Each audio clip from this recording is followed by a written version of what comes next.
సాక్షాత్తు సీతమ్మ తల్లి వేసిన ముగ్గు. ఈ శ్రీరామ నవమి రోజున ప్రతి ఇంటి ముంగిట కూడా ఈ ముగ్గు ఉంటే చాలా చాలా శుభప్రదం. చీపురుతో క్లీన్ చేయకూడదు ఈ ముగ్గుని.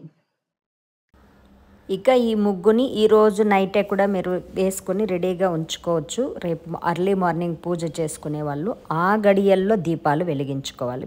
ఆదివారం రోజున మనకి అర్లీ మార్నింగ్ టైంలో 3 గంటల నుంచి 4:30 లేదు 5:30 గంటల మధ్యలో వ్యవధిలో వచ్చే ఆ అమృత గడియలు అనేది ఎవ్వరూ కూడా పూజలు చేసేవాళ్ళు మిస్ చేసుకోకండి.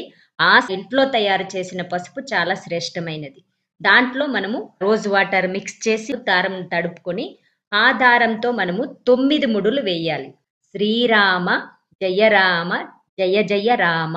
ప్రతి ముడికి ఈ మంత్రాన్ని జపం చేస్తూ మీరు చేతికి కంకణం కట్టుకున్న తర్వాత కూడా ఇలా సాంబ్రాన్ని చూపిస్తూ ఉండాలి. బిజినెస్ చేసే వాళ్ళకి, జాబులు చేసే వాళ్ళకి, ఏ ఫీల్డ్లో ఉన్నా కూడా అందరికీ విజయం కావాలి. కాబట్టి ఇక డే టైంలో ఎలా యూస్ చేయాలంటే, మార్నింగ్ మీరు స్నానం చేసింటారు, ఆయిల్ అప్లై చేసుకొని సున్నపిండితో స్నానం చేసింటారు. తర్వాత మీరు దానిపైన ఒక మంచి సన్ స్క్రీన్ లోషన్ అనేది సెలెక్ట్ చేసుకోండి. మీకు లేదు ఏది తెలియదు అంటే మీకు లాస్ట్ ఇయరే ఒకటి SPF 15 ఉంది కదా, ఆ క్రీమ్ వాడుకోండి. డైలీ రెగ్యులర్గా లైఫ్ అంతా కూడా యూస్ చేసుకోవచ్చు. చాలా గుడ్ రిజల్ట్ అనేది మీ సొంతం అవుతుంది.